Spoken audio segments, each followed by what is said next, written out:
All right, so hey everybody, I'm trying my hardest to make it through, to really get through this video.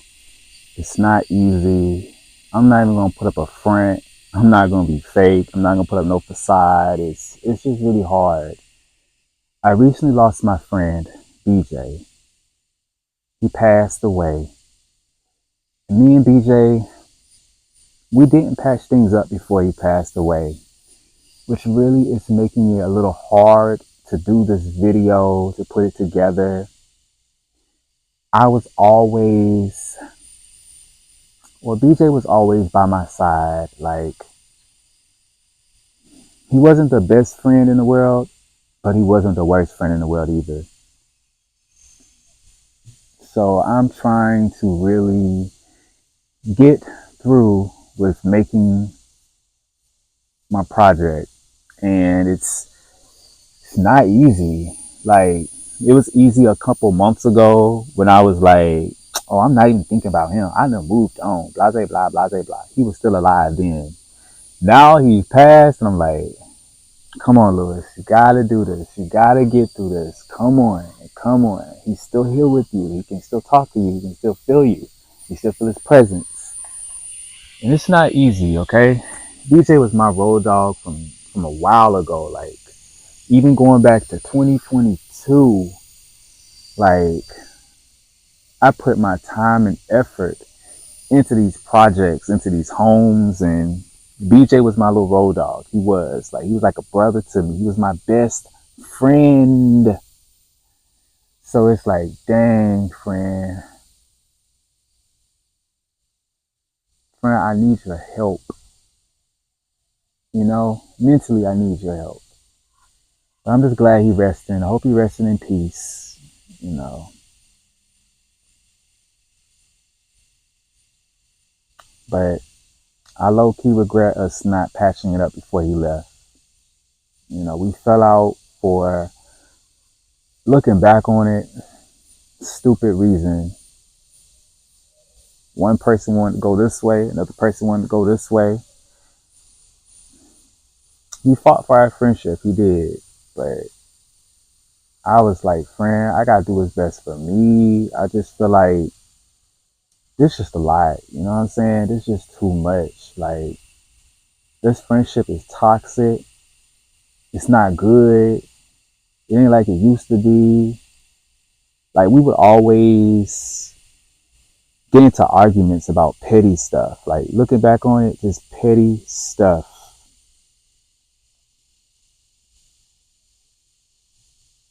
You know?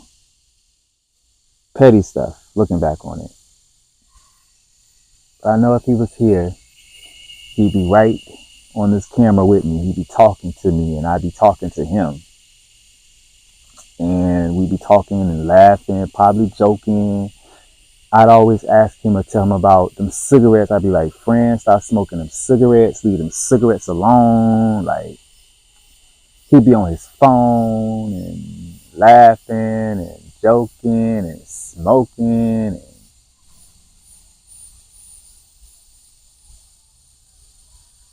now it's like, yeah, I got my wish. He would leave me alone. We would always say, leave each other alone. Like, we got on each other's nerves. We did. But, that's what friends do. He taught me what a best friend was and what a worst friend was, too. So, yeah, I'm just trying to get through this. Like, it's not easy. You know, trying to be as creative as possible. And, oh my gosh, it's hard. Mentally, it's hard if you lose somebody. So, if anybody has gone through this, put in the comments below, like, how you cope with it. What was, any advice to anybody who is grieving, going through something, especially if they didn't patch things up before they left. So, how y'all got through it? I'm gonna go ahead and throw myself into this project and do it. And try my hardest to get through it. It's just mentally, I gotta keep going. Do y'all hear that noise outside? I don't know what you call it, but you hear this noise a lot. I would always joke with him, and I'd be like, "Oh gosh, there go that outside noise."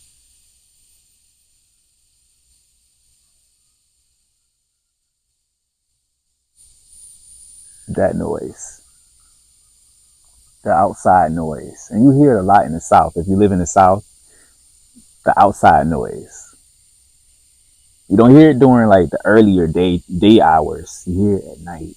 So, DJ, I miss you, friend. I miss you a lot. Well, not that much because you did get on my nerves. But I miss you.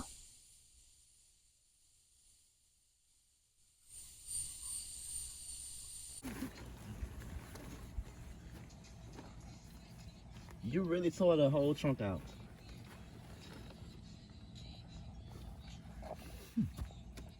Anything for a damn house, huh?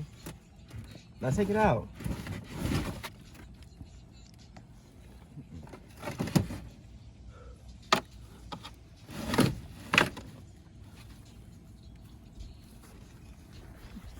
Stop.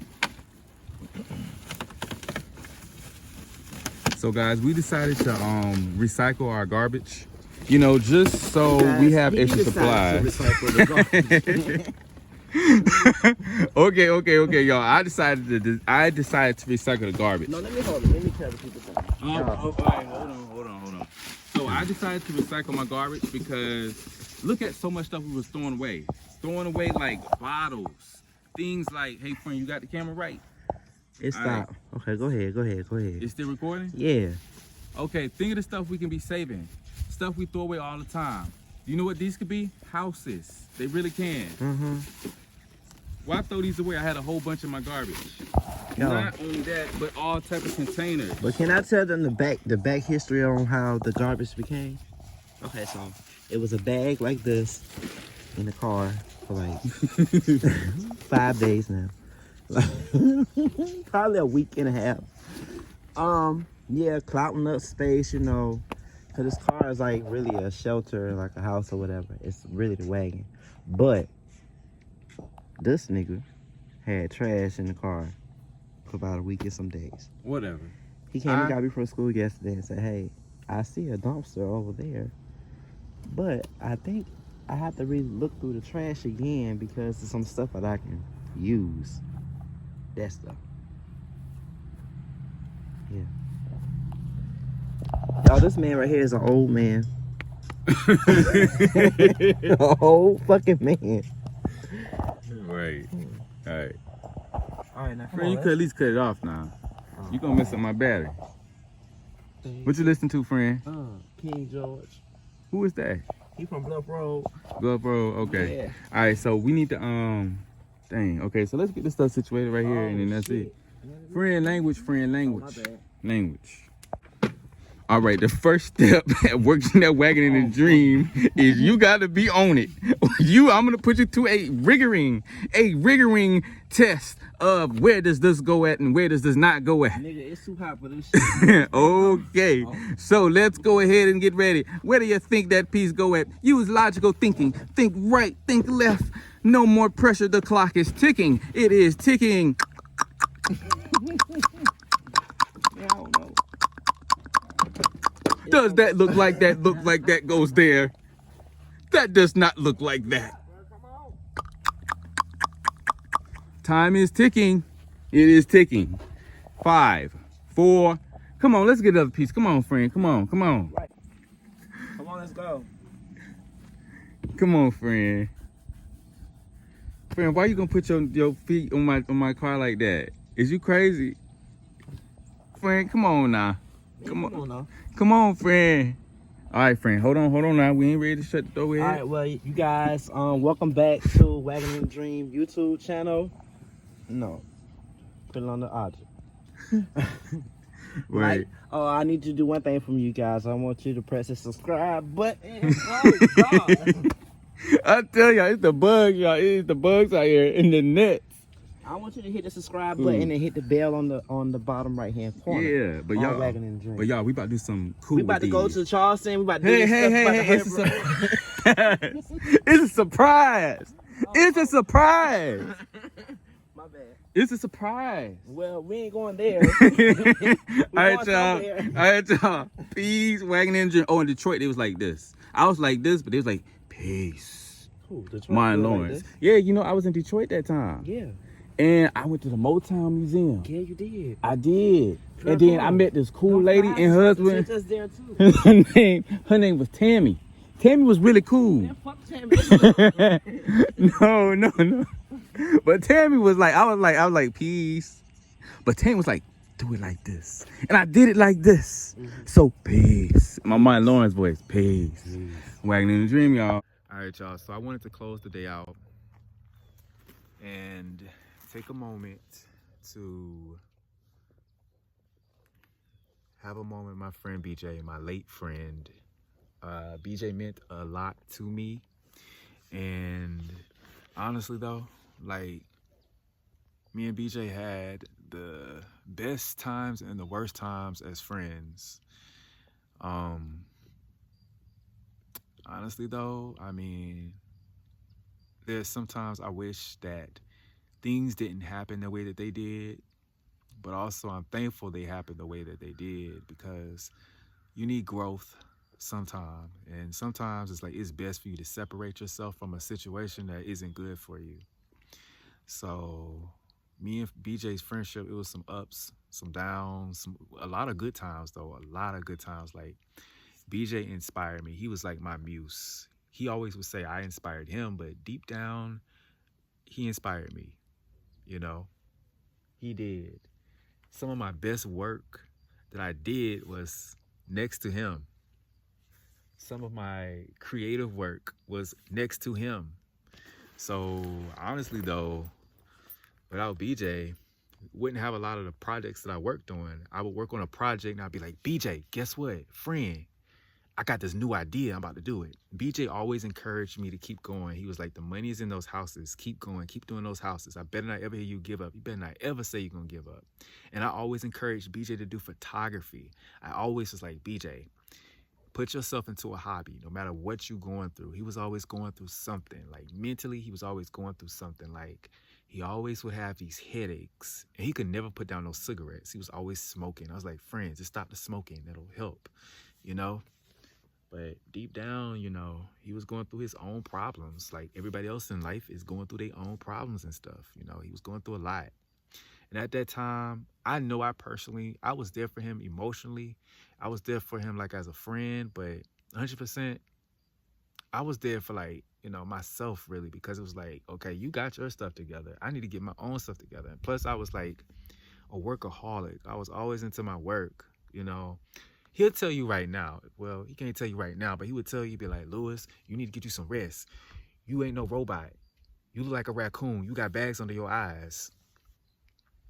You need to get you some sleep. You can't do everything all at once. I would always be like into my work though.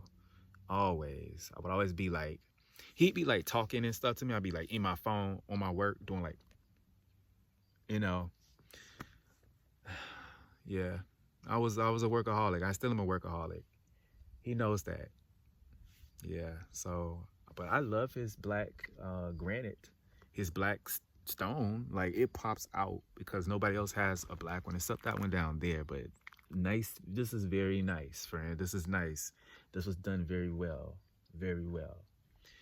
I didn't know he had a tombstone. I hadn't been out here for a little bit, but I was gonna get him one with a B, like a big B. Was gonna be carved, but this is great. You know, his family chose that for him, and I'm so happy. Like, you know, at least we know what he looks like and stuff like that. So that is BJ, and I miss BJ. I miss our talks, our conversations, and he will always be missed. He's always part of the wagon and the dream. And, you know, anything else that I decided to do that, you know, he was involved with, he was always a part of it. I have another brand too. That one one's special. Like that one is unique. You know, I'll release that one to the world soon, but as of right now, let's just say my voice is very popular for that one. And BJ had helped me with that. Like, BJ was like my biggest fan. He really was. He was my biggest fan. And, you know, he would always say, Lewis, don't fold on me. That means, like, don't, I don't know what he meant by don't fold on him, but I kind of knew. And I would always fold on him. I would, because I would always get upset. And there'd be many times, you know, you fall out with your friends, then you get back to being friends, then you fall out, and then you get back to being friends, then you fall out. And we never really fixed that last one. We didn't. So I owe it to BJ to thank him and cherish him still, you know, even though he's not here physically, you know, he hear me talking. I know he hear me talking, you know. So I do miss him. I miss his friendship. We always had some good talks. We would always motivate and encourage each other. And, you know, this is how I want to close out today. You know, I had a long day doing entrepreneurship stuff, and I'm very grateful for BJ, what he's done for me. I will never forget BJ. You know, I have books and journals on BJ. I have 5 years of journals on BJ, because I would always write. And I was always writing in my journals, and he's in a lot of the pages. So, yeah, I appreciate him. But I love this for him. I really do. Nice look. It was done very well. I'm highly impressed. They did their big one with that one. Yeah. But I know he got better pictures than that, especially that one. Because he never smiled, but I don't know why he never smiled, but yeah, he looking at me like he got a side, like a stank eye. But I know, like, deep down, he didn't mean no harm, though. Looking back on it. But I'll never forget you, friend. Yeah, so, yeah, The Wagon and a Dream by Lewis, featuring BJ. I'm gonna have a little bit of time with him to talk to him, so peace. Oh, and every video that I shot so far has been done with his phone. And this is his phone that I have right now. This is old phone that he let me borrow and use, but, you know, that's what I'm saying. Like, BJ is still helping me in many ways. He doesn't know it, but he is. Peace. And that's the thing about BJ. He was very unique. You know, he was unique in a lot of ways. He was a left-handed person. He wrote with his left hand. He had a cleft lip. He wasn't supposed to be here past the age of 5. He lived to be 34. So, you know, BJ was definitely a unique individual. So, yeah, I'm glad I had a chance to say my piece. And, you know, I still cherish his memory and stuff. I'll never forget him. But I also know that it's definitely time to move on, you know. He'll always be remembered, but it is time to move on. You know, it is time to heal. It's time to grow. And it's time to, you know, start a new foundation, a new one. You know, leave the past in the past. Because you can't do anything about the past. You can't change it. You can only keep going forward. Like, you can't even change the outcome of the future. Technically, you can't change the outcome of the future if you kind of really think about it. Just the past that you can't change. But other than that, you know, until we meet again.